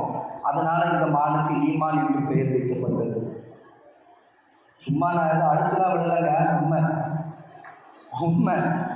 உண்மையாகவே ஒரு மாணவர் சம்மர் கிளாஸுக்கு மட்டும்தான் வருவாராம். அவர் மதரசா பக்கமே வரமாட்டார், சம்மர் கிளாஸ் மட்டும் வந்து ஓதிட்டு போவார். அந்த 15 நாள் அவர் கற்றுக்கிட்டதை வச்சு கேள்வி கேட்டால் ஈமானை பற்றி இப்படி எழுதி வச்சுருக்காங்களாம். பிள்ளைகளிடத்தில் மார்க்கத்தின் அடிப்படை கூட தெரியாத அளவுக்கு அவர்கள் இருக்கின்றார்கள் என்றால் இதற்கு முழுக்க முழுக்க காரணம் பெற்றோர்கள் தான். அவர்களுக்கென்று அந்த வயதில் கொடுக்க வேண்டிய கல்வியை கொடுத்தாக வேண்டும். அவர்களுக்கென்று போதிக்கப்பட வேண்டிய அந்த பாடங்கள் எல்லாம் சரியான முறையில் போதிக்கப்பட வேண்டும். கொடுக்க வேண்டியதை சரியான வயதில் அந்த பிள்ளைகளுக்கு கொடுக்க வேண்டும். உலக கல்விக்கு நீங்கள் கொடுக்கக்கூடிய முக்கியத்துவத்தை போன்றே மார்க்க கல்விக்கும் முக்கியத்துவம் கொடுக்க வேண்டும். எந்த அளவுக்கு உலக கல்வியில் பிள்ளைகளின் மீது நீங்க அதிகம் கவனம் செலுத்துகின்றீர்களோ அதே கவனம் மார்க்க கல்வியிலும் அவர்களின் மீது வர வேண்டும். இதைத்தான் ஸல்லல்லாஹு அலைஹி வஸல்லம் அவர்கள் உருவாக்கி சென்றார்கள். பெருமானார் ஸல்லல்லாஹு அலைஹி வஸல்லம் உருவாக்கிய கல்வியாளர்களில் நம்ம கேள்விப்பட்டிருப்போம், அப்துல்லா இப்னு அப்பாஸ் ரலியல்லாஹு அன்ஹு. இப்னு அப்பாஸ்ன்னு சொல்லுவோம். உம்ராவுக்கு நம்ம போனோம்னா அதில் இந்த இப்னு அப்பாஸ் ரலியல்லாஹு அன்ஹு அவர்களுடைய பள்ளிக்கு கூட்டிட்டு போவாங்க. அந்த பள்ளி பார்த்தோம்னா பெரும் பிரம்மாண்டமாக இருக்கும். ரொம்ப பெரிய பள்ளி. அந்த பள்ளியுடைய என்ட்ரன்ஸ்லேயே அப்துல்லா இப்னு அப்பாஸ் அப்படின்னு அந்த ஆர்ச்சில் பெருசாக அவங்களுடைய பேர் எழுதப்பட்டிருக்கும். இதற்கு பின்குறிப்பு வரலாறு என்ன தெரியுமா? இப்னு அப்பாஸ் ரலியல்லாஹு அன்ஹு அவர்கள் பெரும் கல்வியாளர். அவர்களுடைய கல்வி ஞானத்திற்கு ஒரு சின்ன சான்று ஒன்று சொல்றேன். நபி ஸல்லல்லாஹு அலைஹி வஸல்லம் அவர்களுக்கு வஹி வருது. சூரத்துல் நஸ்ர் கடைசியாக இறக்கப்படக்கூடிய அத்தியாயம். ஸல்லல்லாஹு அலைஹி வஸல்லம் ஓதி காட்டுறாங்க, இதா ஜாஅ நஸ்ருல்லாஹி வல் ஃபத்ஹ் வரஅய்தன் நாஸ யதுகுலூன ஃபீ தீனில்லாஹி அஃப்வாஜா. இந்த சூராவை ஸல்லல்லாஹு அலைஹி வஸல்லம் முழுமையாக ஓதி காட்டுறாங்க. அதனுடைய அர்த்தம் என்ன? நபியே, மக்கள் இந்த மார்க்கத்தின் பக்கம் அலை கடலென திரண்டு வர ஆரம்பித்து விட்டார். ஃபஸப்பிஹ் பிஹம்தி ரப்பிக வஸ்தக்ஃபிர். நீங்கள் உங்களுடைய ரப்பை புகழ்ந்து கொள்ளுங்கள், அதிகமாக இஸ்திக்ஃபார் செய்து கொள்ளுங்கள். இன்னஹு கான தவ்வாபா. நிச்சயம் அல்லாஹ் மன்னிக்கக்கூடியவனாக இருப்பான். ஒரு பக்கத்தில் இந்த வசனத்தை ஓதியவுடன் எல்லா சஹாபாக்களுக்கும் ஒரு பெரும் சந்தோஷம். அல்லாஹ் தஆலாவே சர்டிஃபிகேட் கொடுத்துட்டான், இந்த மார்க்கம் நினைச்சிருச்சு, இந்த மார்க்கத்தின் பக்கம் மக்கள் அலைக்கடலென திரண்டு வர ஆரம்பிச்சிட்டாங்க அப்படின்னு எல்லாரும் சந்தோஷத்தில் இருக்காங்க. சிறு வயது சிறு பிள்ளை அப்துல்லா இப்னு அப்பாஸ் ரலியல்லாஹு அன்ஹு அவர்கள் மட்டும் அழுது கொண்டிருக்கிறார்கள். அவங்க மட்டும் அழுகுறாங்க. பக்கத்தில் இருந்த ஒரு சஹாபி கேட்கிறார், இந்த சூரா, இந்த வசனம் எல்லாரையும் மகிழ்ச்சி அடைய செஞ்சிருச்சு, நீங்கள் மட்டும் ஏன் அழுகுறீங்க? அவர் சொல்றாரு, இந்த வசனத்தில் ஒரு சந்தோஷம் இருந்தாலும் ஒரு சோகமும் அதில் இருக்கின்றது. அது என்ன சோகம்? இஸ்லாம் வெற்றி அடைந்து விட்டது, இஸ்லாத்தின் பக்கம் அனைவர்களும் அலை கடலென திரண்டு வர ஆரம்பிச்சிட்டாங்க அப்படின்னு அல்லாஹ் சொல்லிட்டு, இதை நீங்கள் பார்த்தீங்க அப்படின்னா நபியே, நீங்கள் உங்களுடைய ரப்பை புகழ்ந்து கொள்ளுங்கள், இஸ்திக்ஃபார் செய்து கொள்ளுங்கள், அல்லாஹ் மன்னிக்கக்கூடியவனா இருக்கான்னு சொல்கிறாங்கல்ல. ஆமாம், அப்போது நபி அவர்களுடைய பொறுப்பு கடமை முடிந்துவிட்டது என்ற ஒரு பொருளும் அதில் இருக்கின்றது. எப்போ நபி அவர்களுடைய பொறுப்பும் கடமையும் முடிந்து விட்டதோ அவர்கள் நம்மை விட்டும் பிரிந்து செல்லக்கூடிய நேரம் வந்துவிட்டது என்ற அர்த்தமும் அதிலே இருக்கின்றது. கூடிய விரைவில் நமது நபி நம்மை விட்டும் பிரிய இருக்கிறார்கள். யாரும் சிந்திக்காத ஒரு சிந்தனை ஒரு எண்ணம் அந்த சூறாவை கேட்டவுடன் அவர்களுக்கு வந்தது. மற்றவர்கள் எல்லாம் சந்தோஷப்பட்டாலும் கூட அப்துல்லாஹ் இப்னு அப்பாஸ் ரலியல்லாஹு அன்ஹு அவர்கள் இந்த சிந்தனையாளர்களாக இருந்தார்கள். பெரும் தஃசீர் எழுதக்கூடியவர்கள். ஏராளமான குர்ஆனினுடைய வசனங்களுக்கும் மசாயில்களுக்கும் அவர்கள் கொடுத்த தீர்வுகள் ஏராளம். ஸல்லல்லாஹு அலைஹி வஸல்லம் அவங்க அப்துல்லாஹ் இப்னு அப்பாஸ் ரலியல்லாஹு அன்ஹு அவங்களை கூப்பிட்டு சொல்றாங்க, நீங்க தாயிஃப் போங்க, தாயிஃப் போயிருங்க. தாயிஃபில் உள்ள மக்களுக்கு நீங்கள் உங்களுடைய கல்வியை முழுமையான முறையில் எத்தி வையுங்கள், போதியுங்கள். அந்த மக்களுக்கு கல்வி தேவைப்படுகிறது, குர்ஆனினுடைய போதனைகள் தேவைப்படுகிறது. அந்த மக்களுக்கு நீங்கள் முடிந்த அளவுக்கு கல்வியை எத்தி வையுங்கள். ஸல்லல்லாஹு அலைஹி வஸல்லம் அவர்களுடைய அந்த சொல் வார்த்தைக்கு உட்பட்டு செல்கின்றார்கள் தாயிஃப்க்கு. அப்துல்லாஹ் இப்னு அப்பாஸ் ரலியல்லாஹு அன்ஹு அவர்கள் எல்லா மக்களுக்கும் கல்வி ஞானத்தை போதிக்கின்றார்கள், குர்ஆனை கற்றுக் கொடுக்கின்றார்கள். பெரும் மாற்றம் அந்த இடத்தில் ஏற்படுகின்றது. இன்றும் தாயிஃப் போனால் ஒரு மன அமைதி, ஒரு நிம்மதி அந்த இடத்தில் நமக்கு ஏற்படும். எல்லா ஹாஜிகளும் கூறுவார்கள், தாயிஃப்க்கு போனால் மன அமைதியாக இருக்குது, நிம்மதியாக இருக்குது. மற்ற இடங்களில் வெயில் சுட்டரிச்சுக்கிட்டு இருக்கோம், தாயிஃபில் மட்டும் கூலிங்காக இருக்கும். ஸல்லல்லாஹு அலைஹி வஸல்லம் அவர்கள் தாயிஃபுக்கு செய்த துஆ, அப்துல்லாஹ் இப்னு அப்பாஸ் ரலியல்லாஹு அன்ஹு அந்த இடத்தில் ஏற்படுத்திய அந்த கல்வியினுடைய பெரும் புரட்சியினுடைய ஒரு வெளிப்பாடு, ஒரு பிரதிபலிப்பு என்ன தெரியுமா? அப்துல்லாஹ் இப்னு அப்பாஸ் ரலியல்லாஹு அன்ஹு அவர்களுடைய மறைவுக்கு பின்னால் இவர்களுடைய இந்த திறமை, கல்வி ஆற்றல் என்பது உலக மக்களுக்கு தெரியப்பட வேண்டும். வருபவர்கள் எல்லாம் அப்துல்லாஹ் இப்னு அப்பாஸ் ரலியல்லாஹு அன்ஹுடைய வரலாறுகளை தெரிந்து கொள்ள வேண்டும் என்று அவர்களுடைய பெயரை வைத்து கட்டப்பட்ட மாபெரும் பள்ளிதான் அது.